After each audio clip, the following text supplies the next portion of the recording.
Hello and welcome. आज हमारे चर्चे का विषय है प्रॉपर्टीज ऑफ कंडक्टर, जो कि एक बहुत ही इंटरेस्टिंग टॉपिक है और बहुत इंपॉर्टेंट भी है।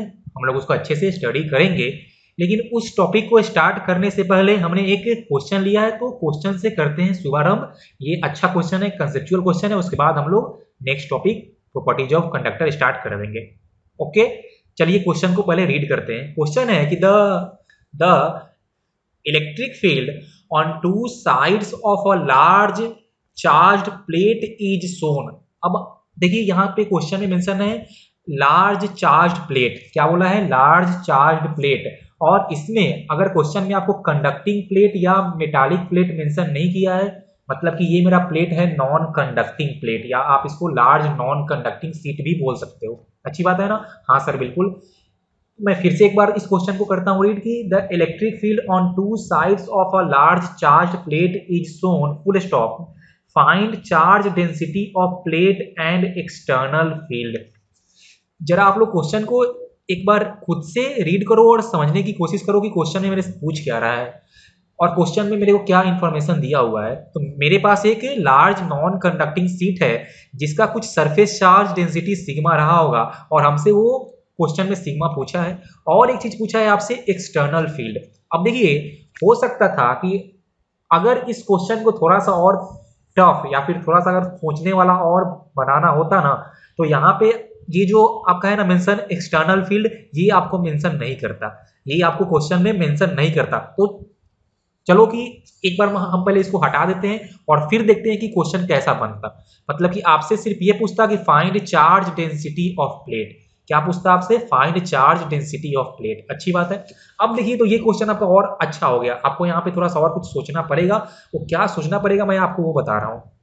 हमने लास्ट क्लास में क्या सीखा है कि अगर मेरे पास एक लार्ज नॉन कंडक्टिंग सीट है, तो उसके बोथ साइड आप अगर मान लो पॉइंट P और पॉइंट Q लिए हो, तो क्या होता है, इस पॉइंट P पे भी फील्ड होगा सिग्मा बाई 2 एप्सिलॉन नॉट, और इस पॉइंट Q पे भी आपका फील्ड आएगा सिग्मा बाई 2 एप्सिलॉन नॉट। ये हमने सीखा है। ओके, तो यहां से हमने क्या देखा कि इस पॉइंट P पे और इस पॉइंट Q पे, इसके राइट साइड इसके लेफ्ट साइड, बोथ साइड क्या होना चाहिए? फील्ड का वैल्यू सेम आना चाहिए। लेकिन अगर हम क्वेश्चन को देखें तो उसके लेफ्ट साइड में फील्ड का वैल्यू है 8 वोल्ट पर मीटर और उसके राइट साइड में फील्ड का वैल्यू है 12 वोल्ट पर मीटर। इसका मतलब क्या? देखिए, इसका मतलब ये हुआ ना कि ये जो आपका लार्ज नॉन कंडक्टिंग सीट के अलावा यहाँ पे कोई और भी फील्ड था, यहाँ पे कोई और भी इलेक्ट्रिक फील्ड था, और फिर उन दोनों का जब हमने नेट किया है ना, तो लेफ्ट साइड और राइट साइड में चेंज हो गया है। क्या आपको मेरी बात समझ में आई ना? हाँ, तो देखो, तो वो अगर क्वेश्चन में आपसे मेंशन नहीं रहता है एक्सटर्नल फील्ड, तो आपको ये सोचना पड़ता। अच्छी बात है सर। अब एक बार ध्यान से देखिए कि आप लोग सोचिए पहले कि यहाँ पे क्या है। यहाँ पे एक एक्सटर्नल फील्ड है और मैंने उसको नाम दे दिया है E naught. E naught is external field. E naught is external field जो कोई यहाँ पे है, हमको उसके बारे में अभी पता नहीं है। तो सबसे पहले हम लोग चेक करते हैं कि इस एक्सटर्नल फील्ड का क्या आने वाला है डायरेक्शन। अच्छी बात है सर, चेक करते हैं। तो देखिए, मैंने पॉइंट P लिया है और मैंने पॉइंट Q लिया है, और इस दोनों पॉइंट पे P पे और Q पे फील्ड कहाँ है? फील्ड आपका है पॉजिटिव एक्स में। देखो तो कहाँ है फील्ड आपका? पॉजिटिव एक्स में है। अगर मान लीजिए अगर सिर्फ प्लेट होता तो क्या होता कि पॉइंट P पे फील्ड होता इधर पॉजिटिव एक्स में, लेकिन पॉइंट पे जो आपका पॉइंट Q है वहां पे फील्ड होता नेगेटिव एक्स में, क्योंकि प्लेट पे आपका चार्ज था पॉजिटिव, तो फील्ड आता अवे। लेकिन देखो तो क्या है कि पॉइंट P पे भी फील्ड है आपका पॉजिटिव एक्स में और पॉइंट Q पे भी फील्ड है आपका पॉजिटिव एक्स में ही। इसका मतलब क्या कि जो मेरा नेट फील्ड है वो पक्का कहाँ है? वो नेट फील्ड मेरा पॉजिटिव एक्स में ही होगा। तो यहाँ से आपको वो जो आपका, सॉरी, नेट फील्ड नहीं, वो जो एक्सटर्नल फील्ड है वो कहाँ है? वो आपका है पॉजिटिव एक्स में। तो मैंने लिख दिया कि लेट नेट फील्ड इज, उसका वैल्यू है ई नॉट, और उसका कहाँ है? उसका डायरेक्शन है पॉजिटिव एक्स में। हमने ऐसा क्यों बोला? आपको आया समझ में ना? हाँ सर, हमको समझ में आ गया है। अब देखिए, तो अब हम अगर इस पॉइंट Q पे नेट फील्ड फाइंड करने जाएं तो बोलिए क्या होगा? देखो, तो इस पॉइंट Q पे फील्ड ड्यू टू आपका जो ये लार्ज सीट है उसका फील्ड कहीं इस तरफ होगा। मैंने इसको लिखा है ES। ये आपका आएगा फील्ड ड्यू टू सीट, और इस तरफ कहीं आपका आएगा एक्सटर्नल फील्ड ई नॉट, जिसको मैंने माना है पॉजिटिव एक्स में। और पॉइंट P पे आप अगर ध्यान से देखो तो क्या होगा? सीट का फील्ड भी आएगा पॉजिटिव एक्स में और जो एक्सटर्नल फील्ड है वो भी आएगा पॉजिटिव एक्स में ही। इसका मतलब क्या कि राइट साइड में जो फील्ड है वो क्या है? वो उन दोनों फील्ड का समेशन है। मतलब कि हम लिख सकते हैं कि फील्ड एट पॉइंट P पे जो मैग्नीट्यूड होगा वो क्या होगा? वो होगा फील्ड ड्यू टू सीट का मैग्नीट्यूड प्लस एक्सटर्नल फील्ड का मैग्नीट्यूड। पक्की बात है ना? हाँ सर। अच्छी बात है। और देखो तो वो हमको दिया है 12 और फील्ड ड्यू टू सीट कितना आएगा सिग्मा बाई 2 एप्सिलॉन नॉट और प्लस हमने लिख दिया है E naught is the external field. ये हमको मिलेगा इक्वेशन 1।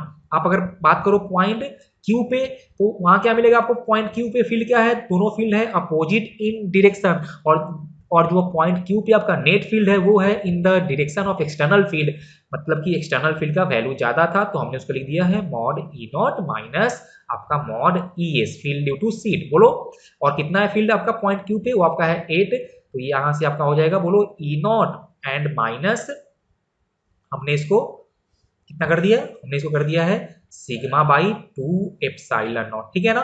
इसको आप मान लो इक्वेशन 2।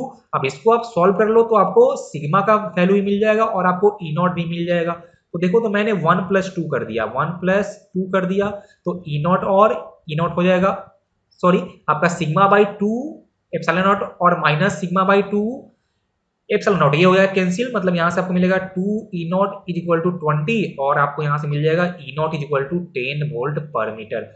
मतलब जो एक्सटर्नल फील्ड का वैल्यू था वो कितना था, वो था 10 वोल्ट पर मीटर। अब आपको मिल गया है ई नॉट। अब आप इक्वेशन 1 या 2 कहीं से भी आप फाइंड कर लो वैल्यू ऑफ सिग्मा, तो मैंने यूज किया है फ्रॉम इक्वेशन 1। तो बोलो क्या हो जाएगा, यहाँ से हो जाएगा sigma by 2 epsilon not is 12 minus E not ना, या आप बोल सकते हो 12 माइनस 10, तो आपका हो जाएगा 2। तो देखो यहाँ से सिग्मा आ जाएगा 4 एप्सिलॉन नॉट, कितना आया 4 एप्सिलॉन नॉट, और ये सिग्मा क्या होता है सरफेस चार्ज डेंसिटी, तो इसका हो जाएगा unit coulomb per metre square. तो ये आपका हो गया सरफेस चार्ज डेंसिटी, कितना आया बोलो sigma is equal to 4 epsilon not coulomb per metre square. सबको आया समझ में ना? हाँ सर बिल्कुल, ये अच्छा क्वेश्चन था, आप लोग इसको कॉपी करो। अब हम लोग जा रहे हैं पढ़ने अपना टॉपिक प्रॉपर्टीज ऑफ कंडक्टर। चलिए तो अब हम लोग शुभारंभ करते हैं प्रॉपर्टीज ऑफ कंडक्टर का। मैंने आपको लास्ट लेक्चर्स में भी मैंने काफी बार ऐसा आपको बताया था कि इस चैप्टर में इलेक्ट्रोस्टैटिक में जब भी हम लोग कंडक्टर का बात करेंगे तो क्या होगा कि उसके अंदर नेट इलेक्ट्रिक फील्ड 0 आने वाला है, ओनली इन दिस चैप्टर। हमने आपको बार बार ये बातें हमने बोली थी आपको, और मैंने कहा था कि इस पे हम लोग आगे और चर्चा करने वाले हैं। तो वो घड़ी अभी आ गई है कि अभी हम लोग इस कंडक्टर पे बहुत ही अच्छे से चर्चा करने जा रहे हैं। तो इस चैप्टर में जब भी अगर कहीं कंडक्टर का जिक्र आए तो आपको ये मन में मान लेना है कि इलेक्ट्रोस्टैटिक में उसके अंदर इलेक्ट्रिक फील्ड 0 आने वाला है। चलिए और भी इसके बारे में हम लोग चर्चा करेंगे। तो हमने यहाँ पे कुछ कहानी लिख रखी है, मैं उसको एक बार रीड करता हूँ, आप लोग भी साथ साथ उसको रीड करना। कहानी क्या है देखो, तो conductors such as metals are conductor, सबको पता है, पोजेजेज फ्री इलेक्ट्रॉन्स, क्या होता है कि उनके पास होते हैं फ्री इलेक्ट्रॉन्स जिनको हम लोग चार्ज कैरियर भी बोलते हैं, full stop. If a resultant electric field exist in the conductor then these free electrons will experience force, electric force, which will set a current flow। देखिए मेरा कहने का मतलब क्या हुआ कि अगर कंडक्टर के अंदर कुछ भी इलेक्ट्रिक फील्ड हुआ तो उसमें क्या थे, उसमें चार्ज थे, और वो चार्ज कैसे थे, वो चार्ज आप अगर बात करते हो मेटल्स का तो उसमें चार्ज होते हैं इलेक्ट्रॉन्स। तो अगर उस कंडक्टर के अंदर इलेक्ट्रिक फील्ड है तो उस जो भी आपके फ्री इलेक्ट्रॉन्स थे उन पे लगेगा इलेक्ट्रिक फोर्स, और उस फोर्स के चलते वो मूव करेंगे, वो रेस्ट में नहीं रहेंगे, और अगर वो मूव करेंगे तो क्या होगा कि उस कंडक्टर में एक करेंट सेटअप हो जाएगा। लेकिन हम इस चैप्टर में क्या पढ़ रहे हैं, हम इस चैप्टर में पढ़ रहे हैं चार्ज एट रेस्ट, इलेक्ट्रोस्टैटिक, मतलब कि उस इलेक्ट्रॉन को मेरे को मूव नहीं करने देना है, और अगर वो इलेक्ट्रॉन मूव नहीं कर रहा है मतलब पक्का ही उस कंडक्टर में इलेक्ट्रिक फील्ड 0 है। क्या मेरी बातें समझ में आई ना? तो मैंने वही यहाँ पे लिखा है, समझ आया ना? So when no current flows electric field and resultant force must be 0। वही मैंने आपको बोला कि अगर करंट फ्लो नहीं कर रहा है तो कंडक्टर के अंदर net electric field and net electrostatic force must be 0। और इसीलिए हम लोग मान के चलते हैं कि कंडक्टर जब भी इस चैप्टर में आए तो आपको उसमें नेट इलेक्ट्रिक फील्ड 0 ही लेना होगा।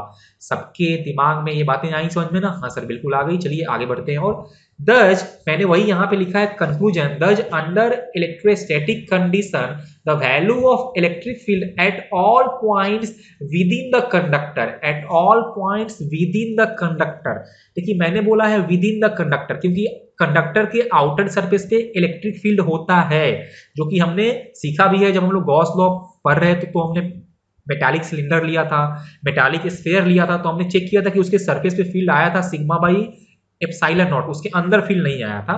तो वैसे ही हमने क्या लिखा है कि कंडक्टर के अंदर विद इन द कंडक्टर कोई इलेक्ट्रिक फील्ड नहीं होगा, उसके सरफेस पे होता है, और सरफेस पे फील्ड होता है फिर भी वो सरफेस पे जो फील्ड है वो किसी भी तरह का उस फ्री इलेक्ट्रॉन्स को फोर्स नहीं देता है। वो कैसे नहीं देता है वो हमारी चर्चा का विषय है, वो हम लोग आगे इस लेक्चर में और पढ़ेंगे। तो फिलहाल आप ये समझ लेना कि कंडक्टर के अंदर कोई नेट फील्ड नहीं होगा, उसके आउटर सरफेस पे फील्ड होगा।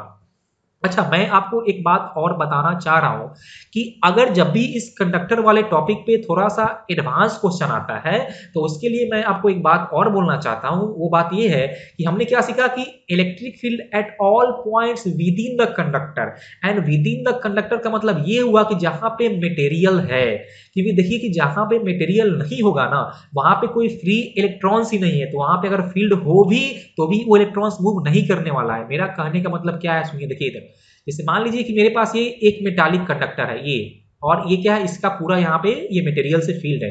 तो अभी क्या होगा कि इसके अंदर किसी भी पॉइंट पे फील्ड नहीं होगा, इसके अंदर किसी भी पॉइंट पे फील्ड नहीं होगा, मतलब हर पॉइंट पे फील्ड आपका जीरो है। लेकिन अगर मान लीजिए कि मेरे पास एक मेटालिक कंडक्टर है लेकिन उसके अंदर में कहीं ऐसा कुछ होल है, देखिए क्या है, उसके अंदर में ऐसा होल है, सबको होल दिख रहा है ना, हाँ सर ये आपका होल है, देखो मैंने इसके ब्लैक मार्क से टिक किया, वो होल है।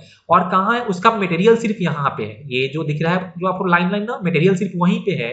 इसका मतलब क्या हुआ कि ये जो आपका कैविटी जो हमने बनाया है, ये जो हमने इस मेटालिक स्फीयर में कुछ पार्ट इसका कट करके जो हमने कैविटी क्रिएट किया है ना, उसके अंदर फील्ड हो सकता है। मतलब कि देखो यहाँ पे field not equal to zero भी हो सकता है, लेकिन जहां पे मटेरियल था, मतलब कि इस इधर यहाँ पे हर पॉइंट पे इसका फील्ड जीरो ही होना पड़ेगा। आया समझे ना। तो मैंने क्या बोला कि मैंने बोला कि इस कैविटी के अंदर नेट फील्ड जीरो नहीं भी हो सकता है, क्योंकि अगर मान लीजिए कि वहां पे नेट फील्ड कुछ हुआ भी तो वहां पे तो कोई कुछ मटेरियल है ही नहीं, मतलब कि वहां पे कुछ फ्री इलेक्ट्रॉन्स है ही नहीं, तो वो मूव कर ही नहीं सकते हैं, तो वहां पे कोई करंट फ्लो कर ही नहीं सकता। तो बस आप ये याद रखना कि मैंने आपको ये बताया कि आपका जब एडवांस लेवल का क्वेश्चन आएगा तो वहां पे आपका कैविटी क्रिएट कर सकता है, तो कैविटी के अंदर फील्ड होगा, हो सकता है, क्योंकि उसके अंदर कोई मटेरियल नहीं है। तो जब भी मैं आपसे बोलूं कि inside the conductor electric field is zero, तो आप बस अपने मन में बना लेना ऐसा डायग्राम कि जहां पे मटेरियल है वहीं पे फील्ड आपको जीरो करना है। सबको आया समझ में ना। हाँ सर, चलिए जल्दी से इसमें हम लोग और थोड़ा सा आगे बढ़ते हैं। देखिए तो नेक्स्ट पॉइंट हमने लिखा है कि there is electric field on the surface of the conductor. मैंने जो कहानी आपको अभी जो बताया वही यहाँ पे है।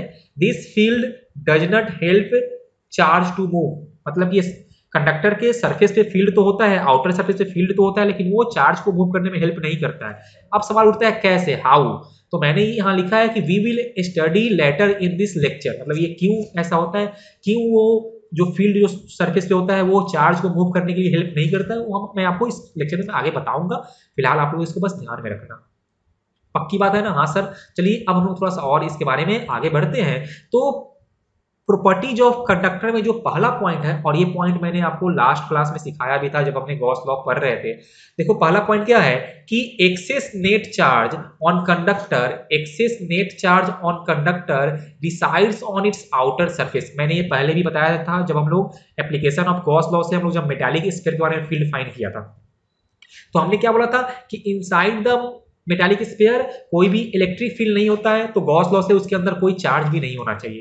तो आपने अगर किसी कंडक्टर को, या अगर मेटालिक स्फीयर बोल रहा है मतलब कि वो आपका कंडक्टर ही है, तो चार्ज क्या होगा, उसके आउटर सरफेस पे ही जाके लाई करेगा।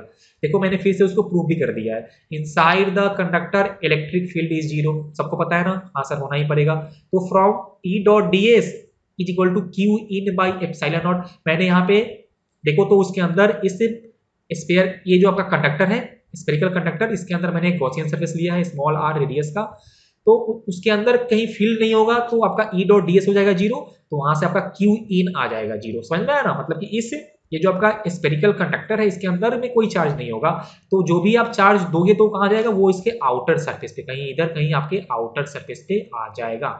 समझ में आया ना सर। हाँ बिल्कुल सर, मेरे को समझ में आ गया कि कोई भी चार्ज हम देंगे तो इसके अंदर नहीं लाई करने वाला है, वो उसके आउटर सरफेस पे चला जाएगा। किसके लिए, कंडक्टिंग स्फीयर के लिए या फिर मेटालिक स्फीयर के लिए। और वही मैंने यहाँ पे एक पॉइंट और लिखा है कि under electrostatic condition metallic sphere behave as hollow sphere.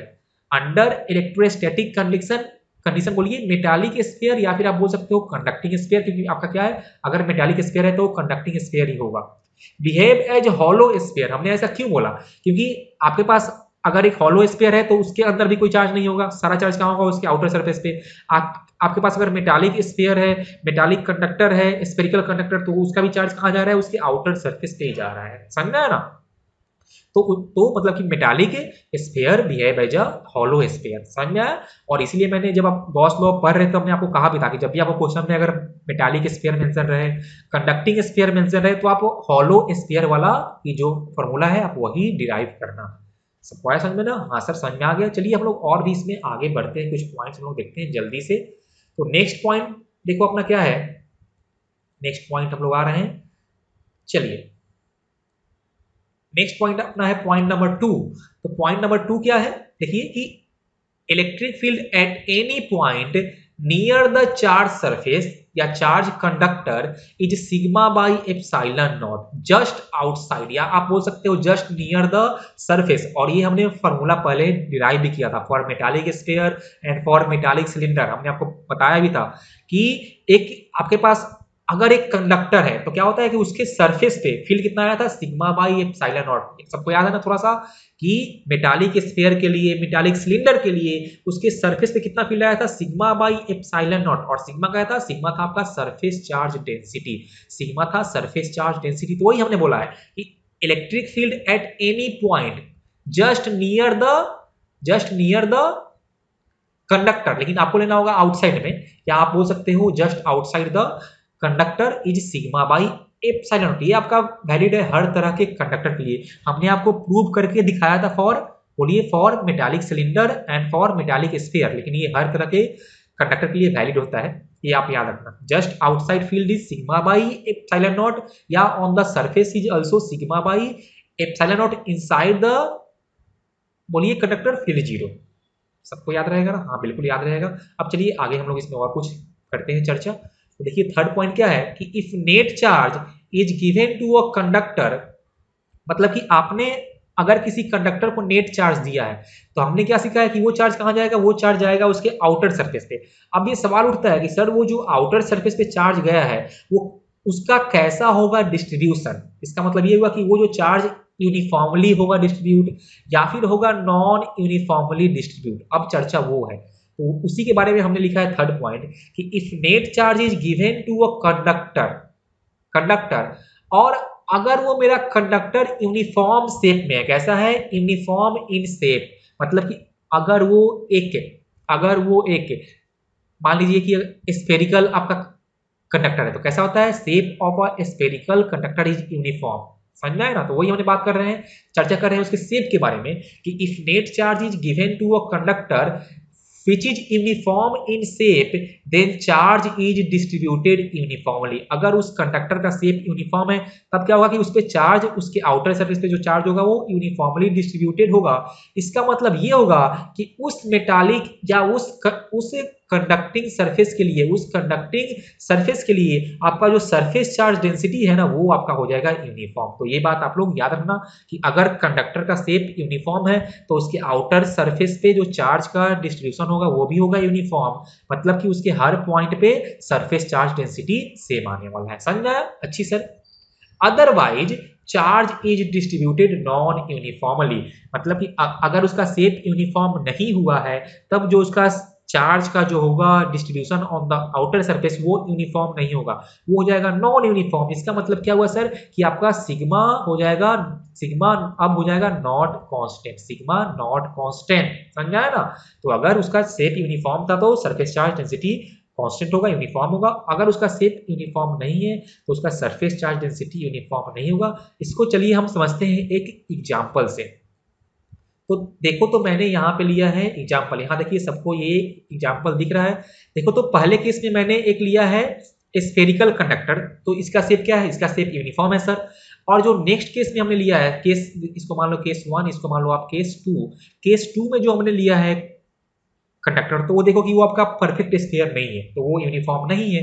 तो मैंने अगर हमने इस कंडक्टर 1 पे कोई चार्ज दिया तो क्या होगा कि इसके आउटर सरफेस पे चार्ज यूनिफॉर्मली डिस्ट्रीब्यूट हो जाएगा, तो इसके लिए सिग्मा हो जाएगा यूनिफॉर्म। जो आपका सेकेंड सरफेस था वो कैसा है, उसका शेप यूनिफॉर्म नहीं है, तो आपने अगर इसको कुछ चार्ज दिया है तो वो उसके आउटर सरफेस पे डिस्ट्रीब्यूट होगा, लेकिन वो नॉन यूनिफॉर्मली डिस्ट्रीब्यूट हो जाएगा। मतलब कि इस केस में आपका सरफेस चार्ज डेंसिटी यूनिफॉर्म नहीं आने वाला है। तो अब सवाल ये उठता है कि सर अगर अगर मेरा कंडक्टर का शेप यूनिफॉर्म नहीं है तो उसके सरफेस के लिए सरफेस चार्ज डेंसिटी यूनिफॉर्म नहीं होगा, तो वो कैसा होगा, मतलब कि कहाँ पे ज्यादा होगा और कहाँ पे कम होगा, हम लोग कैसे पता करेंगे। तो उसको पता करने का तरीका मैं आपको इस फोर्थ या इस थर्ड पॉइंट में ही मैं आपको बता दे रहा हूं। देखो मैंने क्या लिखा है, मैंने लिखा यहाँ पे, देखो मैंने यहां पे लिखा है कि surface charge density sigma is inversely proportional to the radius of curvature, is inversely proportional to the radius of curvature. इसका मतलब ये हुआ कि अगर आपका कंडक्टर यूनिफॉर्म शेप का नहीं है तब आपको चेक करना है कि उसके किसी एक रीजियन के लिए उसका रेडियस ऑफ कर्वेचर क्या है। तो क्या है कि surface charge density is inversely proportional to the radius of curvature. इसका मतलब ये हुआ कि अगर किसी रीजियन में रेडियस ऑफ कर्वेचर ज्यादा था तो उधर उसका सरफेस चार्ज डेंसिटी कम हो जाएगा। जैसे चलिए हम लोग समझते हैं इस सेकंड केस में, तो मैंने इधर मान लिया है 0.1 और यहाँ हमने मान लिया है 0.2। तो देखो, तो सबको देख के एक बात ऐसा समझ में क्या आ रहा है कि radius of curvature at 0.1 is less than at 0.2। आया समझ में ना कि 1 का क्या होगा, 0.1 के लिए उसका रेडियस कम आने वाला है 0.1 के लिए, और 0.2 के लिए रेडियस आएगा ज्यादा। And surface charge density is inversely proportional to the radius of curvature. इसका मतलब क्या कि sigma at 1, surface charge density at 1 is more than surface charge density at 2। इसका मतलब क्या कि जो फील्ड होगा वो near region 1 is stronger than field near 2। समझ में आया ना, फील्ड आपका 1 के पास स्ट्रॉन्ग होगा देन फील्ड नियर 2, क्योंकि 0.1 पे आपका या फिर रीजियन 1 में आपका क्या था, सरफेस चार्ज डेंसिटी ज्यादा था। समझ में आया ना। तो देखो यहां से क्या सीखा हमने कि सरफेस चार्ज डेंसिटी होगा inversely proportional to the radius of curvature. Radius जितना कम सरफेस चार्ज डेंसिटी उतना ज्यादा और फील्ड उतना ज्यादा। इसका मतलब ये हुआ ना कि अगर आपके पास कोई शार्प कॉर्नर है, क्या आपके पास कोई अगर शार्प कॉर्नर है, कैसा है बोलिए, अगर आपके पास शार्प कॉर्नर है तो उसका क्या होता है, उसका रेडियस बहुत लेस होता है। क्या होता है, वेरी लेस। बोलिए कैसा होता है, वेरी लेस। तो अगर आपका रेडियस बहुत कम है तो आपका फील्ड क्या हो जाएगा, फील्ड बहुत ही ज्यादा हाई हो जाएगा। फील्ड क्या हो जाएगा, बहुत ज्यादा हाई होगा एट अ शार्प कॉर्नर। कहां पे, एट अ शार्प कॉर्नर। इसीलिए ना आप लोग ने आपने अगर देखा होगा कि टॉल जो बिल्डिंग होते हैं ना, टॉल बिल्डिंग, उनके उनके टेरेस पे या उनके छत पे क्या होता है कि हम लोग एक रॉड लगाते हैं, है ना, क्योंकि वो रॉड क्या होता है, रॉड का कॉर्नर शार्प होता है, तो वहां पे उसके नियर में फील्ड बहुत स्ट्रांग होता है, तो वो जो लाइटनिंग होता है वो लाइटनिंग को करता है अपने तरफ अट्रैक्ट। तो ये इसका प्रैक्टिकल एग्जांपल ही है। या आपको अगर फील हुआ होगा ऐसा कि जो फ्रीज का होता है ना कॉर्नर, फ्रीज का जो आपके घर में फ्रीज है, तो आप ऐसा कभी फील करना क्या कि फ्रीज के कॉर्नर के पास जब आप जाओगे ना, या आप अगर फ्रीज के कॉर्नर पे हाथ रखते हो ना, तो आपको वहां पे एक झटका महसूस होता होगा।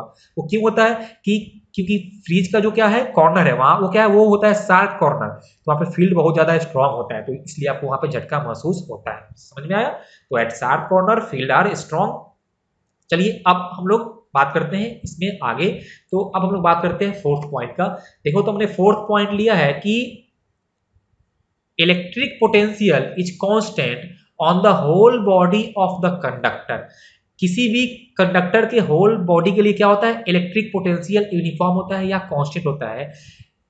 होल बॉडी से मेरा कहने का मतलब हुआ कि उसके इनसाइड और उसके सरफेस पे, ठीक है ना, उसके इनसाइड और उसके सरफेस पे। हम लोग बाहर का बात नहीं कर रहे हैं, हम लोग बात कर रहे हैं उसकी बॉडी का, तो उसके अंदर और उसके सरफेस पे। क्यों होता है ऐसा, as electric field is zero within the conductor. ऐसा क्यों होता है कि जो आपका कोई भी अगर एक कंडक्टर है तो हमने क्या बोला कि उसके अंदर और उसके सरफेस पे पोटेंशियल क्या होगा, पोटेंशियल होगा यूनिफॉर्म, पोटेंशियल होगा कांस्टेंट। ऐसा क्यों होता है, क्योंकि उसके अंदर इलेक्ट्रिक फील्ड यूनिफॉर्म होता है। सर आप ये क्या बोल रहे हैं, हमको कुछ समझ में नहीं आ रहा है। तो देखिए अभी आपको समझ में आएगा। सबने क्या पढ़ा है, हमने ये पढ़ा है ना, E equal to minus dV by dr। क्या आप लोग को ये कुछ याद आया, इलेक्ट्रिक फील्ड और पोटेंशियल में रिलेशन। हाँ सर कुछ कुछ याद आया।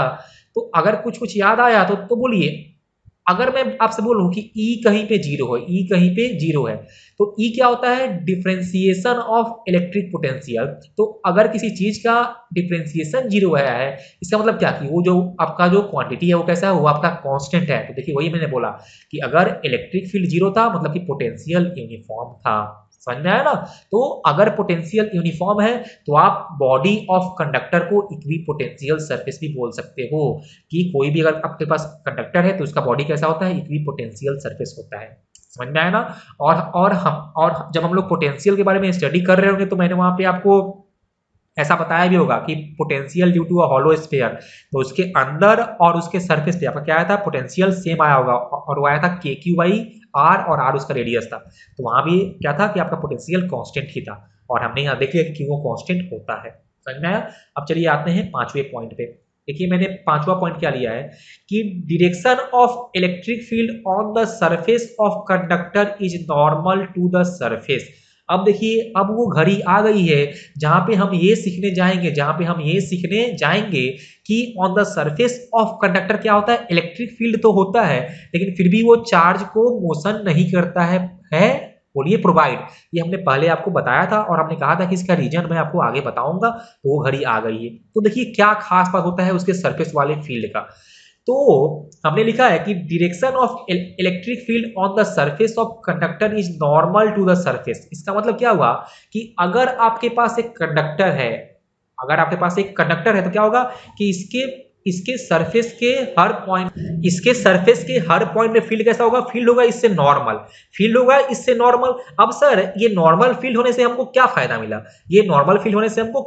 तो मैं वो अब आपको समझाता हूं। देखिए कि अगर क्या होगा कि इस कंडक्टर के सरफेस के हर पॉइंट पे अगर फील्ड हो जाए नॉर्मल, तो अगर फील्ड नॉर्मल है ना, मतलब कि इस फील्ड का कोई भी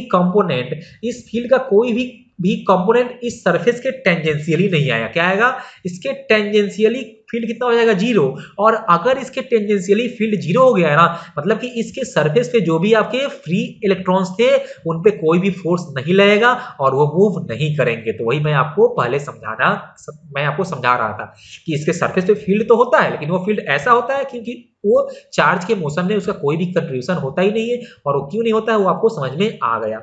मतलब क्या होगा कि अगर आपके पास कोई कंडक्टर है तो उसके सरफेस पे फील्ड क्या आएगा? फील्ड का वैल्यू आएगा सिग्मा बाई एप्सिलॉन नॉट, और फील्ड कहाँ आएगा? हमेशा उसके नॉर्मली होगा। समझ में आया ना? देखो मैंने जो जो अभी आपको समझाया वही यहाँ पे लिखा है इन आपका रीजन की क्यों वो सरफेस के नॉर्मल होता है। तो आप इसको एक बार रीड कर लेना। चलिए अब मैं आपको ये समझाने जा रहा हूं कि कैसे हम लोग करते हैं draw electric field lines for a conducting sphere. तो जैसे ही क्या हमको बोला कि स्फीयर मेरा कैसा है? कंडक्टिंग है, मतलब कि उसके अंदर में कोई भी इलेक्ट्रिक फील्ड नहीं आने वाला है, उसके अंदर में कोई भी इलेक्ट्रिक फील्ड नहीं आ रहा है। तो अगर इस कंडक्टिंग स्फीयर के अंदर कोई फील्ड नहीं है, मतलब कि उसके अंदर कोई फील्ड लाइंस भी नहीं होगा। हाँ बिल्कुल, उसके अंदर कोई फील्ड लाइंस नहीं होता है। मतलब कि जो भी आपका फील्ड लाइंस होगा फॉर अ कंडक्टिंग स्फीयर वो उसके सरफेस से स्टार्ट करेगा। वो कहाँ होगा? वो उसके सरफेस से ही स्टार्ट करेगा, वो उसके अंदर नहीं जाने वाला है। और फील्ड कहाँ होता है? On the surface field is normally ना, मतलब फील्ड लाइंस कहाँ शो करेंगे हम लोग? फील्ड लाइंस कहाँ होगा? वो आपका सेंटर से पास कर रहा होगा। पक्का ना? वो होगा सेंटर की तरफ ना, क्योंकि हमने क्या पढ़ा है कि for a conductor field is normal. तो फील्ड लाइंस भी कैसा होगा? उसका नॉर्मल ही होगा ना। तो ये हो गया आपका फील्ड लाइंस, अंदर में कोई फील्ड लाइंस नहीं होगा। और फील्ड लाइंस स्टार्ट होगा सरफेस से। फील्ड लाइंस कहां से स्टार्ट होगा?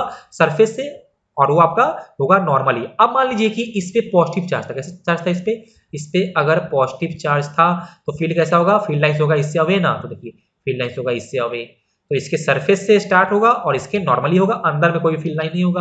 अब मान लीजिए कि अगर हमने इसको चार्ज दिया है निगेटिव, तो फिर से फील्ड लाइंस कोई आपका कहाँ आएगा? अंदर तो नहीं आएगा क्योंकि अंदर में फील्ड नहीं है।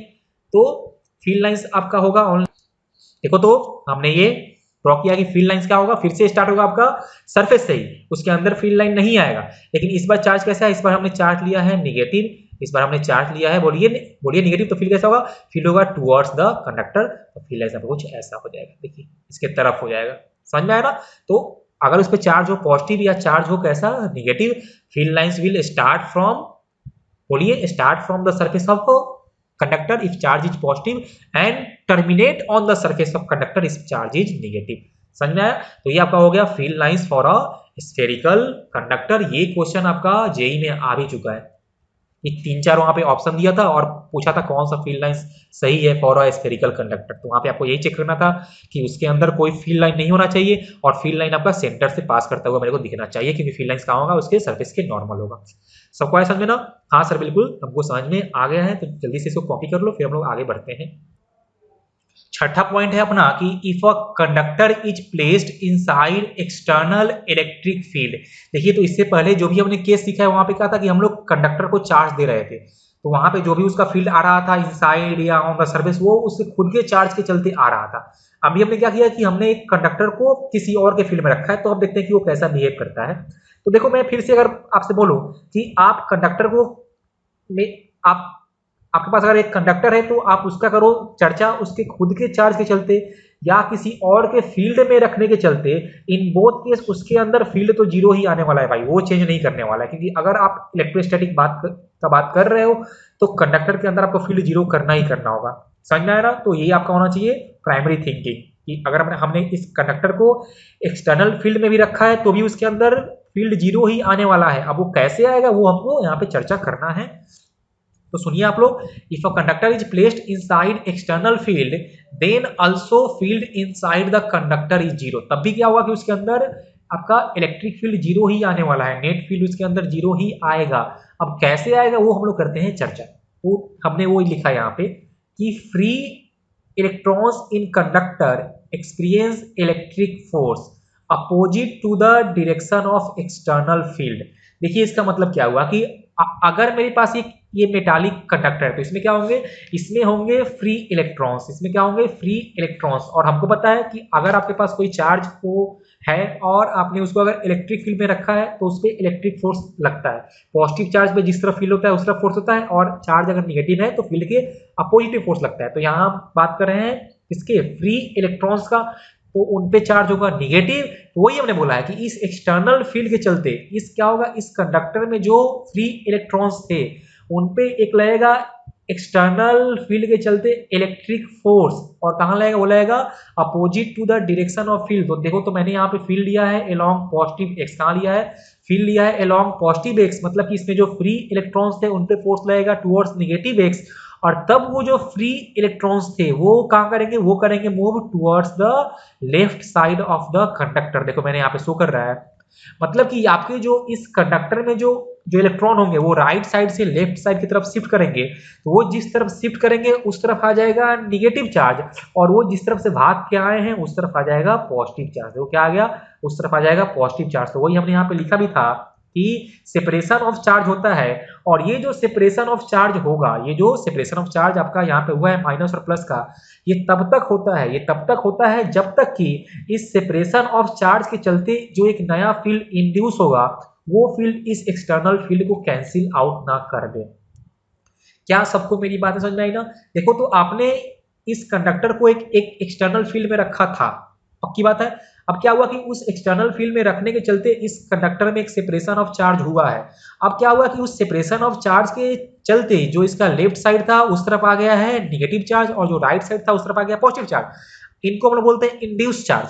तो क्या होगा कि इस इंड्यूस चार्ज के चलते भी इसके अंदर एक फील्ड बनेगा, और वो फील्ड कहाँ आएगा, देखो मैं बात कर रहा हूँ इनसाइड द कंडक्टर का। देखो मैं यहाँ पे ड्रॉ कर रहा हूँ, तो ड्यू टू इंड्यूस चार्ज आपका फील्ड आएगा इस तरफ, मैंने इसको लिखा है ई इंड्यूस्ड। और जो आपका एक्सटर्नल फील्ड था उसको वो कहीं आएगा इस तरफ ना।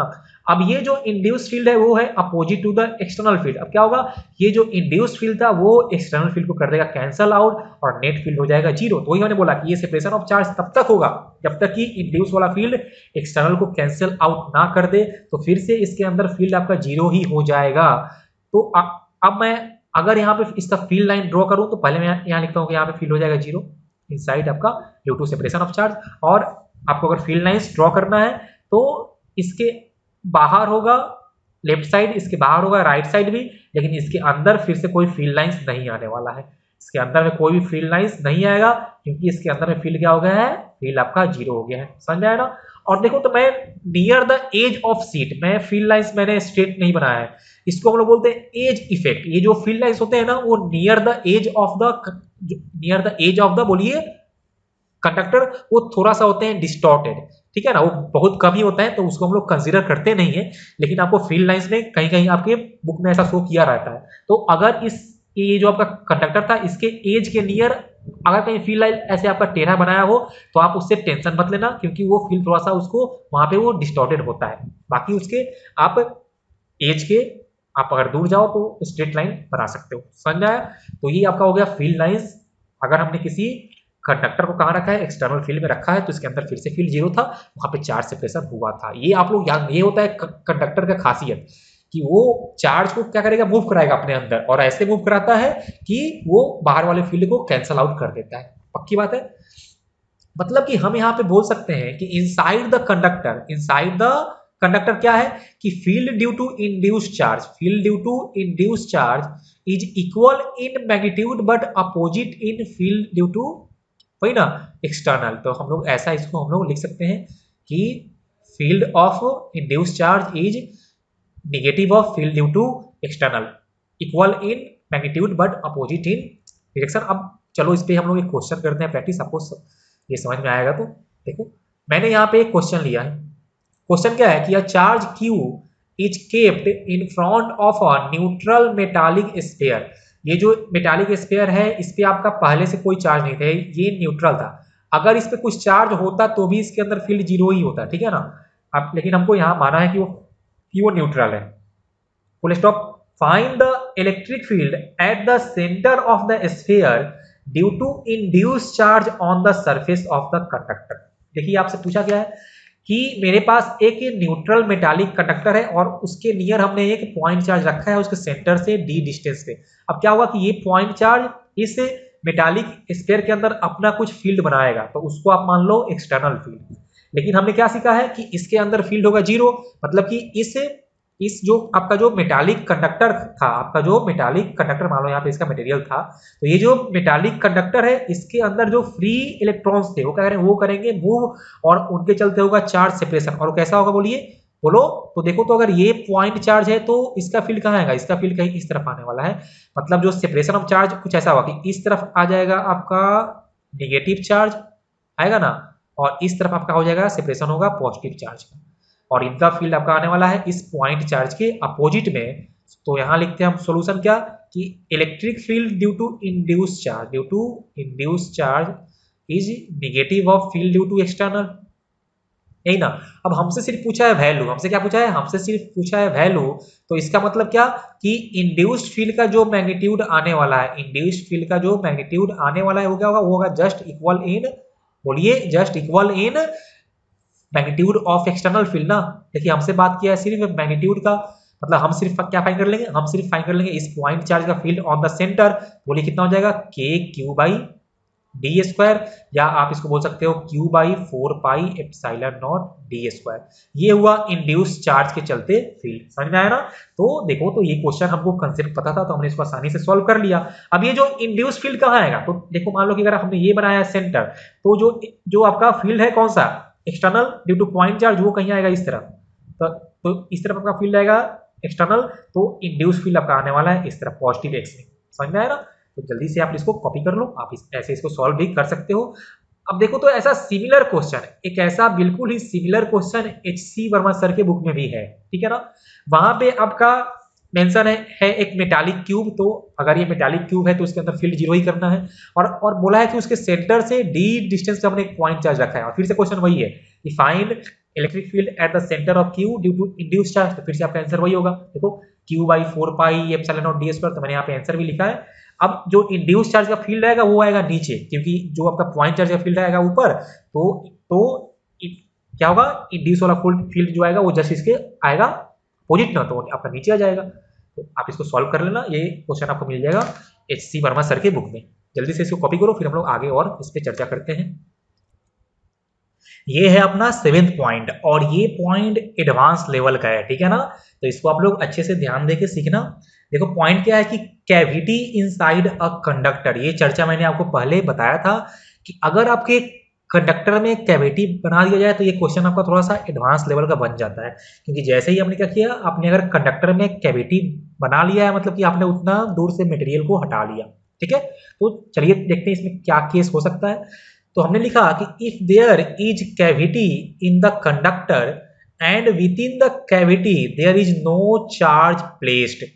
देखो जैसे ये जो आपको यहाँ पे राइट साइड में डायग्राम दिख रहा है वो हमने इस केस के लिए ड्रॉ किया है कि मेरे पास एक कंडक्टर था, स्फेरिकल हमने लिया है कंडक्टर, और उसके अंदर हमने एक कैविटी क्रिएट किया था। देखो ये आपको यहाँ पे सबको दिख रहा है ना कैविटी, हमने यहाँ पे एक कैविटी क्रिएट किया है और उस कैविटी के अंदर हमने इस केस में कोई चार्ज नहीं रखा है। इसमें हम लोग इसके अंदर हम लोग चार्ज रखेंगे तो केस चेंज होगा, कैसे होगा वो हम लोग आगे सीखेंगे। फिलहाल आप ये ध्यान रखो कि हमने अभी यहाँ कोई चार्ज नहीं रखा है। If there is a cavity in the conductor and within the cavity there is no charge placed, then electric field inside the cavity in this case is zero। यहाँ पे in this case को आप करो underline. हमने क्या बोला कि अगर मैं इस कैविटी के अंदर कोई चार्ज नहीं रखूंगा तब इस कैविटी के अंदर आपका फील्ड आने वाला है जीरो। कितना आने वाला है? आपका फील्ड आने वाला है जीरो। मैंने इन दिस केस को मार्क करने के लिए इसलिए बोला आपको क्योंकि आप अगर कैविटी का बात करो तो वहां पे कोई मटेरियल नहीं है, तो वहां पे आपका फील्ड नॉन जीरो भी हो सकता है। मैंने आपको जस्ट अभी क्लास जब ये लेक्चर स्टार्ट हुआ तो मैंने आपको समझाया था ना कि हम लोग जब भी बात करते हैं कि inside a conductor field is zero तो हम लोग बात करते हैं जहां पे उसका मटेरियल प्रेजेंट हो। तो जहां पे हमने कैविटी क्रिएट किया वहां कोई मटेरियल है ही नहीं, तो वहां पे इलेक्ट्रिक फील्ड हो सकता है। समझ आया ना?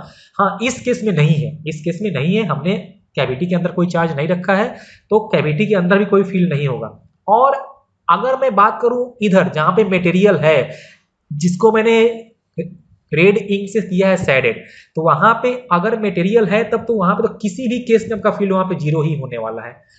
समझ में आया ना? जहां मटेरियल है और कंडक्टर है तो वहां पे फील्ड तो जीरो होना ही होना है। कैविटी है तो फील्ड जीरो हो भी सकता है, नहीं भी हो सकता है। इस केस में हमने उसके अंदर कोई चार्ज नहीं रखा था तो कैविटी के अंदर कोई फील्ड नहीं था। समझ में आया? जल्दी से इसको आप लोग लिखो। अच्छा, और सुनो, इसमें हमने कुछ कहानी लिखा है कि and net charge given to the conductor resides on its outer surface. मतलब कि हमने कैविटी के अंदर कोई चार्ज नहीं रखा है, लेकिन आप अगर उस कंडक्टर को, उस पूरे कंडक्टर को आपने अगर कोई नेट चार्ज दिया है तो वो उसके कहाँ चला जाएगा? वो उसके आउटर सरफेस पे चला जाएगा। और हमको वो पता भी है ना कि आउटर सरफेस पे इसलिए जाएगा ताकि उसके अंदर कोई नेट फील्ड ना हो सके। अच्छी बात है। चलिए अब हम लोग करते हैं चर्चा। If within a cavity there is a point charge Q. अगर हमने, देखो आपको सेकेंड डायग्राम जो हमने बनाया वहां आपको दिख रहा होगा कि इस कैविटी के अंदर हमने एक पॉइंट चार्ज क्यू रख दिया है।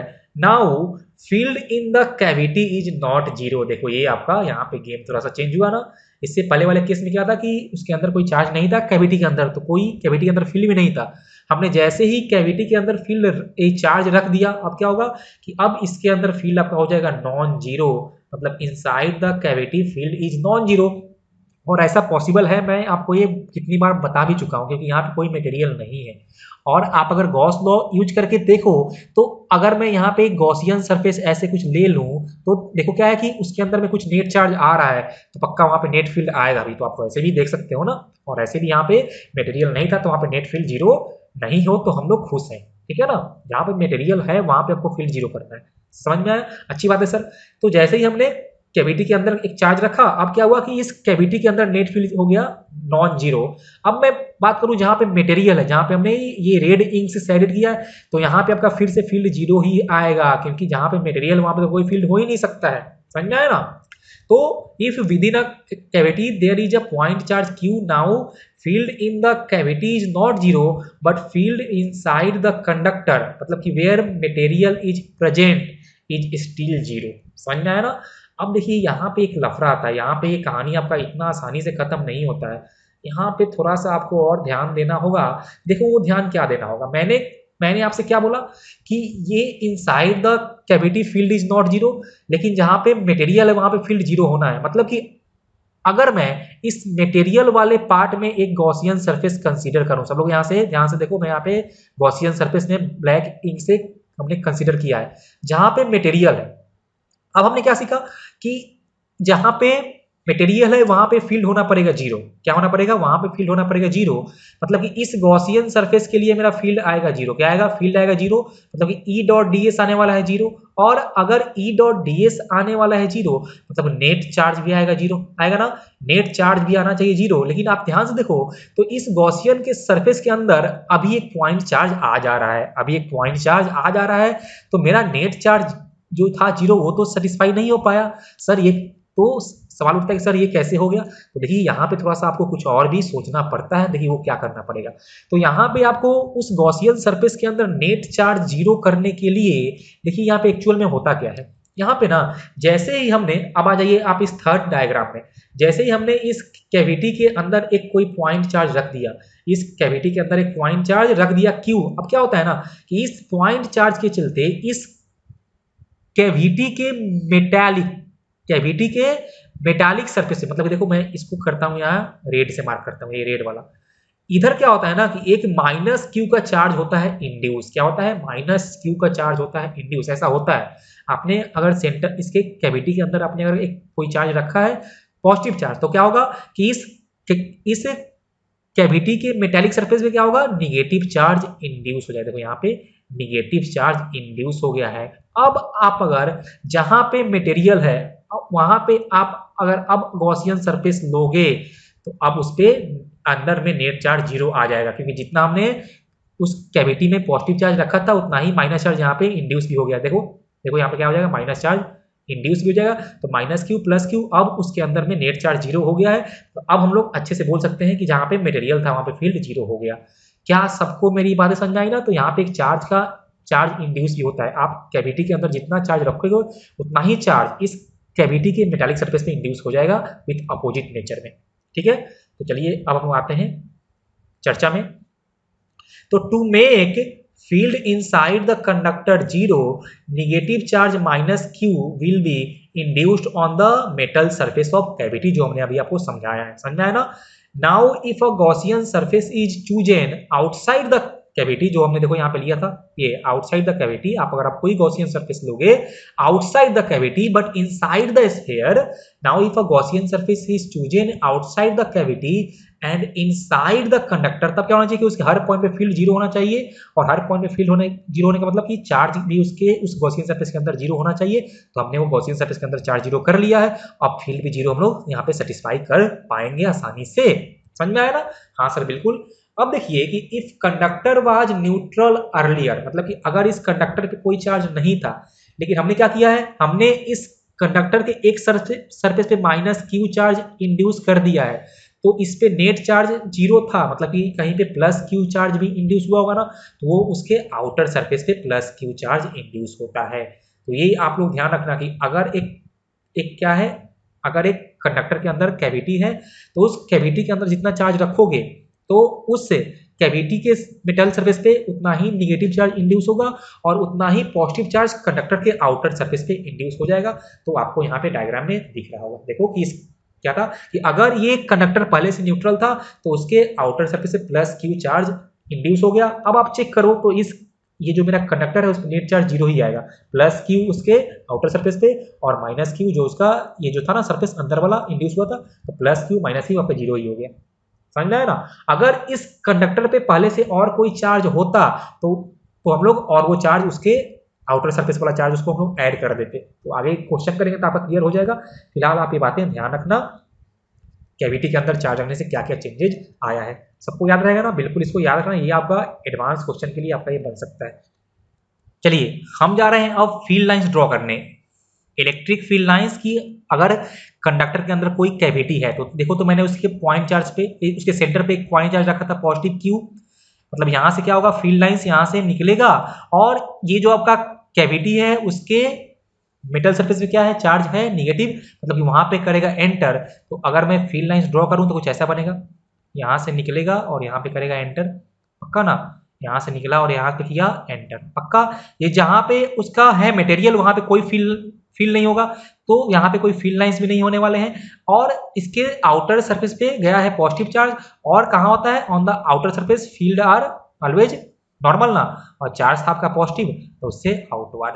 तो देखिए ये हो गया फील्ड लाइंस। अगर आपका एक कैविटी है कंडक्टर में और कैविटी के अंदर आपने कोई चार्ज रखा है, तो आप इसको याद रखना, ये आपका एडवांस क्वेश्चन यहाँ से बनते हैं, सबको याद रहेगा ना। तो ये हुआ आपका फील्ड लाइंस। सब लोग इसको जल्दी से नोट डाउन करो, फिर हम लोग अगले पॉइंट पे बढ़ते हैं। नेक्स्ट पॉइंट है कि when a conductor is grounded, या इसको हम लोग अर्थिंग भी बोलते हैं, इट्स पोटेंशियल बिकम्स जीरो, मतलब कि आपने अगर किसी कंडक्टर को ग्राउंड से कनेक्ट किया है तो उसका इलेक्ट्रिक पोटेंशियल हो जाएगा जीरो। अब देखिए एक बच्चे लोग का एक कॉमन होता है मिसकंसेप्शन कि अगर किसी कंडक्टर का इलेक्ट्रिक पोटेंशियल जीरो है मतलब कि उस पर चार्ज भी होगा जीरो, ऐसा जरूरी नहीं है। तो वही मैंने नेक्स्ट केस में लिखा है कि potential zero does not suggest charge on the conductor is zero. देखो हमने बोला है डज नॉट सजेस्ट, ऐसा जरूरी नहीं है कि एक कंडक्टर का अगर पोटेंशियल जीरो है, हमने हमने अगर उस ग्राउंड किया है तो उस पर चार्ज भी जीरो हो जाए, हो भी सकता है नहीं भी हो सकता है। तो अब हम लोग करते हैं चर्चा कि कब उस पर चार्ज जीरो हो जाएगा और कब उस पर चार्ज जीरो नहीं होगा। तो देखिए हमने वही नेक्स्ट पॉइंट में लिखा है कि if conductor is isolated then only after earthing its charge is zero. Isolated का मतलब ये होता है कि वो अकेले था। अगर मेरा कंडक्टर अकेला है, देखो यहाँ हमने यहाँ फर्स्ट केस में लिया है, अगर मेरा कंडक्टर अकेला है तो उसको हम लोग बोलते हैं आइसोलेटेड। या मान लीजिए कि हम लोग ऐसा मानते हैं कि और बाकी जो कंडक्टर थे वो उससे बहुत दूर पे है, इन्फानाइट दूर पे है। समझ में आया ना? तो आइसोलेटेड कंडक्टर का मतलब ये होता है कि उसका किसी और से लेना देना नहीं है, जो भी उसका पोटेंशियल होगा उसके खुद के चलते ही होगा। समझ में आया? तो हमने लिखा है कि if conductor is isolated then only after earthing its charge is zero. और देखो मैंने ये शो किया है पहले केस में कि अगर ये मेरा आइसोलेटेड कंडक्टर है मतलब कि इसके आसपास और कोई कंडक्टर नहीं था, इसके आसपास और कोई चार्ज नहीं है, और जब हमने इसको अर्थिंग किया तो क्या हुआ कि इसका पोटेंशियल हो गया है जीरो। अब क्या था कि इसका पोटेंशियल जो भी था वो खुद के चार्ज के चलते ही था, तो अगर उसको अर्थिंग करने से इसका पोटेंशियल जीरो हो गया है मतलब इसका चार्ज भी जीरो हो जाएगा। समझ में आया ना? तो ये होता है ओनली फॉर आइसोलेटेड कंडक्टर कि अर्थिंग करने पे उसका चार्ज जीरो हो जाएगा। अब देखो तो मैंने जो सेकेंड केस लिया है वहां पे हमने दो कंसेंट्रिक स्फेरिकल कंडक्टर्स लिए हैं, उसका मैंने नाम दिया है ए और बी, उनका रेडियस है स्मॉल ए और स्मॉल बी, और जो आउटर स्फीयर है उसको मैंने चार्ज दिया है कैपिटल क्यू और इनर स्फीयर को मैंने अर्थिंग कर दिया है। देखो यहाँ पे इनर स्फीयर को हमने अर्थिंग कर दिया है। अब क्या लिखा हमने कि जैसे ही हमने इनर स्फीयर को अर्थिंग किया तो क्या उसका पोटेंशियल हो जाएगा जीरो, तो हमने लिखा V is equal to zero. लेकिन इस इनर स्फीयर का पोटेंशियल जीरो होने से अब इसका चार्ज जीरो नहीं होगा, क्योंकि देखो इसके पास एक दूसरा स्फीयर और भी मौजूद था जिसपे कुछ चार्ज रहा होगा। मतलब अब हम लोग क्या बोल सकते हैं कि ये जो ए का पोटेंशियल जीरो हुआ है वो उसके खुद के चलते भी हुआ है, मतलब खुद का पोटेंशियल जो था, खुद के चार्ज के चलते जो पोटेंशियल था, और जो एक और जो उसका आउटर स्फीयर के चार्ज के चलते जो पोटेंशियल आया, नेट मिला के जीरो हुआ है। समझ में आया ना? बोलो सब लोग। तो अगर मेरा कंडक्टर आइसोलेटेड नहीं था तो मतलब कि उसका जो पोटेंशियल वो दो तीन चार्ज के चलते था मिला के, तो उनका नेट जीरो आएगा। तो इसका मतलब ये नहीं होता है कि उस पर चार्ज जीरो हो जाएगा। देखो मेरा कहने का मतलब ये हुआ कि जैसे मान लीजिए कि मेरे पास ये कंडक्टर ऐसे हमने रखा है, जो सिचुएशन आपको शो किया है, मान लीजिए ये है ए और ये है बी। मैं आपसे अगर बोलूं कि अर्थिंग मैंने किया इसको, तो अगर इस ए का potential due to B -5 volt था, कितना था? -5 वोल्ट। मतलब क्या कि पोटेंशियल ए का खुद के चलते कितना आएगा? +5 वोल्ट। तो देखिए तो इसका नेट पोटेंशियल हो गया जीरो, लेकिन खुद के चलते तो कुछ है ना, मतलब इसका कुछ चार्ज तो होगा ना। तो वही हमने लिखा है, जल्दी से आप इसको कॉपी करो। अब इस पे ये सेकंड केस पे क्वेश्चन भी बनता है, तो अभी हम जा रहे हैं वही क्वेश्चन सॉल्व करने। देखो तो अपना क्वेश्चन है कि after earthing find charge on inner conductor. हमने क्या सीखा कि इस इनर वाले पे चार्ज जीरो नहीं होगा। अब आपको वही बताना है कितना चार्ज इस पे है। तो हमने इसको अगर अर्थिंग किया तो एक बात तो पक्का है कि इसका क्या होगा, इसका पोटेंशियल आने वाला है जीरो। अब ध्यान से देखो तो ये जो आपका कंडक्टर ए था इसका पोटेंशियल जो होगा वो एक होगा खुद के चार्ज के चलते, होगा ना। मतलब यहाँ पे जो वी नेट आने वाला है वो एक आएगा इसका खुद के चार्ज के चलते, तो पोटेंशियल ए, और एक आएगा जो जो आपका स्फीयर कौन सा है, जो स्फीयर इसके बाहर था, मतलब कि ड्यू टू स्फीयर बी भी इस पे कुछ पोटेंशियल आने वाला है। अब ये नेट पोटेंशियल था जीरो, यही ना। अब मान लीजिए कि इस पे चार्ज था एक्स, हमने मान लिया कि आफ्टर अर्थिंग ये जो चार्ज जो है स्फीयर ए पे उस पे आ गया है एक्स। अब और इसका रेडियस कितना है, इसका रेडियस है स्मॉल ए, तो खुद के चार्ज के चलते इसका पोटेंशियल क्या होगा, सबको याद है ना, के क्यू बाई उसका रेडियस, तो हो जाएगा के एक्स बाई इसका रेडियस ए, इसका रेडियस ए, की बात है। ये होगा उसके खुद के चार्ज के चलते पोटेंशियल, प्लस अब ये जो चार्ज बी था, ये जो चार्ज, या मान लो कि ये जो आपका कंडक्टर बी है, तो इस कंडक्टर बी के लिए ये जो कंडक्टर ये है ये लाई कर रहा है उसके इनसाइड ना, मतलब क्या होगा, तो potential on A due to B क्या आने वाला है, K charge on sphere B and by उसका रेडियस बी, यही ना, उसका रेडियस बी।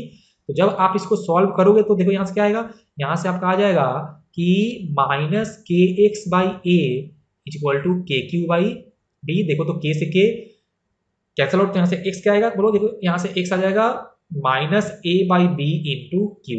तो देखिए ये हुआ कि आफ्टर अर्थिंग जो आपका स्फीयर ए था या कंडक्टर ए था उस पर चार्ज आने वाला है minus A by B into Q, वो चार्ज जीरो नहीं है। तो हम लोग ऐसे ही इसको सॉल्व करते हैं। समझ में ना, जल्दी से इसको कॉपी करो फिर हम लोग और आगे बढ़ते हैं।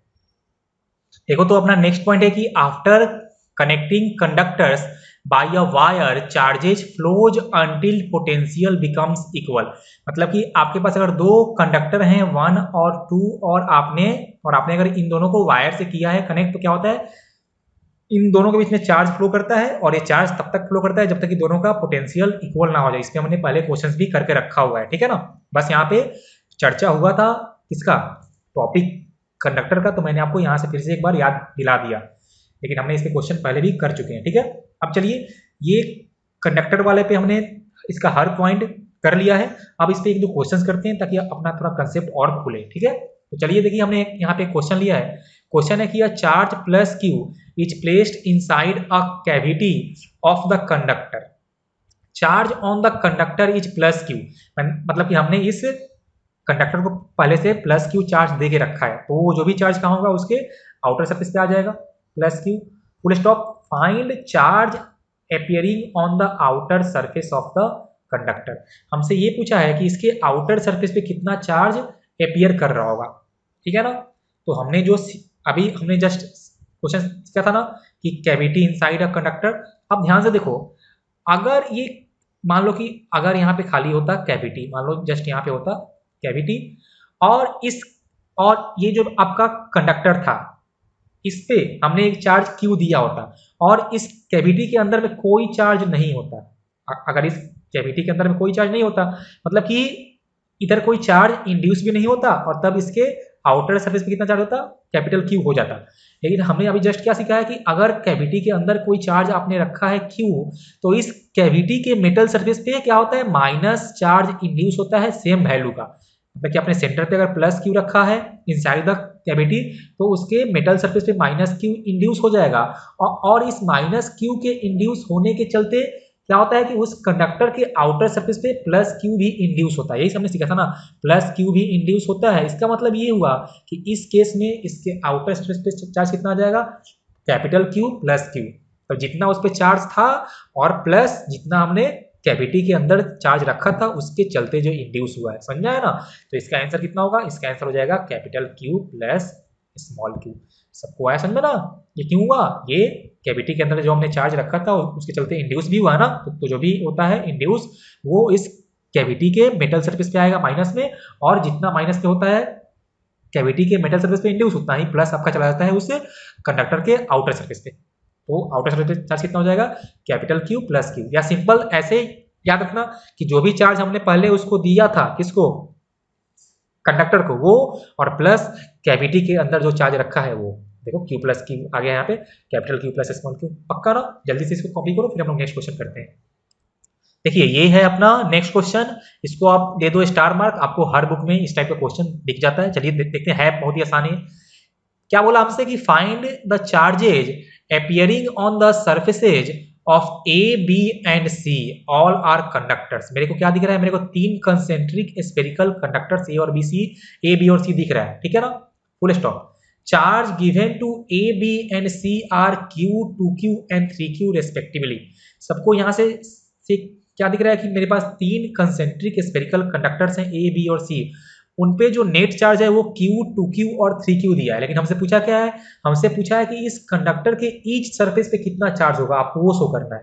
आपके ईच सरफेस पे कितना चार्ज होगा आपको वो शो करना है। समझ में आ रहा है ना, मतलब कि हमको यहाँ पे इंड्यूस वाला चार्ज और सब लेके ऐसे हमको सॉल्व करना है, ठीक है। तो चलिए सबसे पहले यहाँ पे जितने सरफेस बन रहे थे उसका मैंने नाम दे दिया। तो देखो ये आपका हुआ सरफेस 1, ये आपका हो जाएगा सरफेस 2, यहाँ पे बनेगा सरफेस 3, यहाँ बनेगा सरफेस 4, यहाँ बनेगा सरफेस 5 और यहाँ बनेगा सरफेस 6। हमने यहाँ पे जो भी 6 सरफेस बन रहे थे ड्रॉ कर लिए हैं। अब हमको शो करना है कि इस 6 सरफेस पे कितना चार्ज आने वाला है। देखो बहुत ही आसान है, बस आपको मेथड यूज करना है इंडक्शन वाला। तो मैंने यहाँ पे जस्ट एक बार फिर से ऐसा डायग्राम ड्रॉ कर लिया है, देखिए। अब ध्यान से देखिए, तो ये मेरा 1 2 3 4, ये 5 और ये 6, ठीक है। अब ध्यान से देखो, तो ये जो मेरा ये जो मेरा कंडक्टर ए था उसके अंदर में कोई चार्ज नहीं है ना, उसके अंदर में कोई चार्ज नहीं है, मतलब कि इसके इनर सरफेस पे कोई चार्ज इंड्यूस होने वाला भी नहीं है, तो मतलब कि चार्ज ऑन द सरफेस 1 आ जाएगा आपका 0। पक्की बात है, अच्छी बात है सर। और अगर इसके इनर सरफेस पे कोई चार्ज इंड्यूस नहीं हुआ है तो इसके आउटर सरफेस पे जो चार्ज पहले से था वही रह जाएगा। समझ में आया ना? तो क्या था, पहले से इसके सरफेस पे चार्ज था Q, मतलब कि ऑन सरफेस 2 आपका चार्ज वही रह जाएगा Q। पक्का बात है ना? अब देख, ध्यान से देखो, अब फॉर स्फीयर बी उसके इनर सरफेस पे, मतलब कि हम बात कर रहे हैं उसके इनर सरफेस 3 पे, तो ध्यान से देखिए, तो इस स्फीयर बी के लिए क्या हुआ है कि उसके अंदर एक कोई चार्ज Q आ गया है। कौन? जो सरफेस 2 पे था। तो इस सरफेस 2 वाले चार्ज Q के चलते क्या होगा, इस सरफेस 3 पे माइनस Q चार्ज होगा इंड्यूस। पक्का होगा ना? तो इस पे हो गया इंड्यूस माइनस Q चार्ज। अब अगर इसके अंदर इंड्यूस हुआ है माइनस Q चार्ज, तो इसके आउटर सरफेस पे इंड्यूस होगा प्लस Q। कितना होगा चार्ज? इंड्यूस होगा प्लस Q। तो देखिए, तो इसके इस B वाले के आउटर सरफेस पे चार्ज इंड्यूस हुआ है प्लस Q, और उस पे पहले से 2Q चार्ज था, तो नेट चार्ज कितना आ जाएगा? Plus 2Q plus Q plus 2Q, सब आ जाएगा प्लस 3Q। क्या सबको मेरी बात समझ में आई? मतलब ऑन सरफेस 4 आपका चार्ज आने वाला है प्लस 3Q। अब देखो स्फीयर सी के लिए, तो स्फीयर सी के लिए देखो क्या होगा कि ये जो मेरा स्फीयर बी था वो आ जाएगा उसके अंदर, मतलब कि अगर स्फीयर बी पे चार्ज है कितना, प्लस 3Q, तो इस स्फीयर सी के इनर सरफेस पे, मतलब कि ऑन सरफेस 5 एक माइनस 3Q का चार्ज इंड्यूस हो जाएगा, होगा ना? अब अगर इसके अंदर में माइनस 3Q चार्ज हुआ इंड्यूस, तो इसके बाहर होगा इंड्यूस कितना, प्लस 3Q। और इस पे पहले से कितना था, इस पे पहले से 3Q था भी, तो प्लस 3Q प्लस 3Q कितना आ गया, नेट आ गया आपका प्लस 6Q। तो अब देखो, अब हम जा रहे हैं सारे सरफेसेस पे चार्ज लिखने। तो ऑन सरफेस 1 कितना आ जाएगा 0, ऑन सरफेस 2 कितना आ गया Q, ऑन सरफेस 3 कितना आया माइनस Q, ऑन सरफेस 4 कितना आया था बोलिए 3Q, ऑन सरफेस 5 कितना आया था minus 3Q, on and on surface 6 कितना आ गया प्लस 6Q। तो ये आ गया डिफरेंट सरफेसेस पे चार्ज डिस्ट्रीब्यूशन। इसमें कोई खास बात था नहीं, ये बहुत ही आसान था, बस आपको देखना है कि कैसे इंडक्शन हो रहा है। तो जितना उसके अंदर वाले सरफेस पे होगा इंडक्शन, बाहर वाले पे जस्ट उतना उसके नेट चार्ज में आपको ऐड करते जाना। समझ में आया ना? अगर आपको कुछ डाउट हो तो आप मेरे से कमेंट सेक्शन में जरूर पूछना। पक्का ना? अब देखो, ये ड्यू टू इंडक्शन आपका किसी भी जो आपका जो था ना कंडक्टर ए बी सी, उस पर नेट चार्ज आपका चेंज नहीं करेगा, बस उसके सरफेस पे चार्ज चेंज किया है। आप उसको ऐड करना, तो आपका जो स्पेयर सी था उस पर आपका नेट चार्ज 3Q ही आएगा। कैसे देखो, तो उसके अंदर वाले सरफेस पे चार्ज कितना है माइनस 3Q, और बाहर में चार्ज है प्लस 6Q, तो 6Q माइनस 3Q आपका वो प्लस 3Q ही आएगा। तो इसको जल्दी से कॉपी करो, फिर मैं एक देता हूँ आपको होमवर्क, वो होमवर्क आप लोग खुद से घर पे ट्राई करना, इसी पे बेस्ड है वो। ये है तुम लोग के लिए होमवर्क, ठीक है ना? ये क्वेश्चन है सिमिलर टू द कंसेप्ट, है सिमिलर टू द जो हमने अभी लास्ट क्वेश्चन किया है, बस इसमें थोड़ा सा डिफरेंस है। वो डिफरेंस क्या है मैं आपको बताता हूँ। सबसे पहले मैं क्वेश्चन को रीड करता हूँ। Figure shows 3 concentric thin spherical cells A, B and C respectively. Full stop. The cells A and C are given charges small q and small minus q, मतलब कि जो आपका सेल A है उस पर चार्ज है प्लस q, और जो आपका सेल कौन सा है C ना, हाँ, उस पर चार्ज है minus q respectively. And shell B is earthed, shell B को हमने कर दिया है अर्थ। पूछा है find the charges appearing on the surfaces of A B and C. तो देखो, तो मेन क्वेश्चन वही है जो लास्ट केस में हमने फाइंड किया था कि ए बी सी के हर सरफेस पे कितना चार्ज अपियर कर रहे हैं, आपको यहाँ भी वही फाइंड करना है। लेकिन लास्ट क्वेश्चन से इसमें डिफरेंस क्या है कि पिछले क्वेश्चन में मेरे को तीनों स्फीयर पे चार्ज पता था, इस क्वेश्चन में मेरे को सिर्फ 2 स्फीयर पे चार्ज पता है, और तीसरे पे मेरे को चार्ज नहीं पता है। मतलब कि चार्ज हमको पता है ए और सी पे, बी पे हमको चार्ज नहीं पता है। और तो अगर मेरे को हर सरफेस पे चार्ज फाइंड करना है तो हमको तीनों स्फीयर पे चार्ज तो पता होना चाहिए ना। तो उसके लिए हमको एक इंफॉर्मेशन क्या दिया है कि हमने इस स्फीयर बी को कर दिया है अर्थिंग। तो अगर आपने स्फीयर बी को अर्थ किया है, मतलब उसका नेट पोटेंशियल कितना आ जाएगा, उसका नेट पोटेंशियल आ जाएगा 0। तो आप इसका नेट पोटेंशियल 0 करके पहले उस स्फीयर बी पे चार्ज फाइंड कर लेना, और जैसे ही उस पर चार्ज मिल जाएगा आपका क्वेश्चन लास्ट वाले में ही चेंज हो जाएगा। मैं आपको ये हिंट देता हूं कि आपको कैसे इसको नेट पोटेंशियल 0 करना है। तो ध्यान से देखो आप, तो अब जो स्फीयर बी का पोटेंशियल होगा वो तीनों स्फीयर के चलते होगा, ए के चलते भी, सी के चलते भी, और उसका खुद के चार्ज के चलते भी। तो मैंने मान लिया कि उस पर चार्ज एक्स था, ठीक है ना। हमने मान लिया कि charge on sphere B is X, पक्का, मतलब कि उस पे जो नेट पोटेंशियल बी पे आने वाला है वो आपका आएगा potential due to sphere A plus potential due to sphere B plus potential due to sphere C, ठीक है। अब आप इसको लिखो क्या आने वाला है, तो नेट पोटेंशियल तो आएगा 0। अब पोटेंशियल ड्यू टू ए कितना आएगा बोलो, तो के इंटू चार्ज ऑफ ए, यही ना, चार्ज ऑन स्फीयर ए, तो के क्यू। और ध्यान से आप देखो तो जो स्फीयर बी था वो स्फीयर ए के बाहर है, तो हम लोग लेंगे रेडियस ऑफ स्फीयर बी, तो के क्यू बाई बी आ गया potential due to A plus अब होगा पोटेंशियल ड्यू टू बी उसका खुद के चार्ज के चलते, तो कितना हो जाएगा के, उसके जो चार्ज था एक्स और बाई उसका रेडियस बी। अब हमको फाइंड करना है पोटेंशियल ड्यू टू सी, क्या हो जाएगा के उस पर जो चार्ज था माइनस क्यू और बाई उसका रेडियस स्फीयर सी का बाई सी, और इसको करना पुट 0। यहाँ से आपको x का वैल्यू मिल जाएगा। अब x का वैल्यू जैसे ही मिल गया आपको तीनों स्फीयर पे चार्ज मिल जाएगा, तो आप पिछले क्वेश्चन में जैसे हमने किया था आपको ऐसे ही सॉल्व करना। आप ये क्वेश्चन खुद से आपको करना प्रैक्टिस, अच्छा क्वेश्चन है, डाउट हो तो मेरे से कमेंट सेक्शन में पूछना, ठीक है। अच्छा ध्यान से देखो कि हमने ये पोटेंशियल कैसे फाइंड किया, ये तो सबको याद है ना, ये सबको याद है ना पोटेंशियल। अच्छा मैं एक बार मैं बोल दे रहा हूँ, देखो कि अगर आपके पास एक स्फेरिकल कंडक्टर है या एक हॉलो स्फीयर है, ठीक है ना, और उसका रेडियस मान लो r है और उस पे चार्ज q था, तो मान लो कैपिटल Q, तो उसके अंदर वाले किसी पॉइंट पे, उसके अंदर वाले पॉइंट पे मतलब कि इनसाइड पोटेंशियल या उसके सरफेस पे, तो वो आता है k इंटू क्यू और बाई उसका रेडियस r, ठीक है ना। लेकिन अगर वो पॉइंट इसके बाहर लाई करता है, वो पॉइंट उसके बाहर लाई करता है, तो उसके लिए होता है पोटेंशियल के क्यू बाई उसके सेंटर से डिस्टेंस। तो देखो तो हमने यहाँ पे वही यूज किया है, आप लोग को ये याद होना चाहिए। अब आप इसको खुद से सॉल्व करना, मैंने आपको हिंट दे भी दिया, जो मेन काम था मैंने आपको बता दिया कैसे करना है। फाइनली मैं इसका आंसर आपको लिख देता हूँ, आप आंसर चेक कर लेना। यहाँ मैंने आंसर लिख दिया है, तो सब लोग एक बार चेक कर लेना और डाउट हो तो मेरे से पूछना, ठीक है। तो आज का लेक्चर हम लोग यहीं खत्म करते हैं। सबको आया समझ में ना, ये अच्छा टॉपिक था और हमने अच्छे से इसको प्रैक्टिस भी किया है। तो नेक्स्ट लेक्चर में मिलते हैं, तब तक तुम लोग इसको अच्छे से कर लेना और जो होमवर्क दिया है करना। तो चलो बाय, टाटा बाय एंड टेक केयर।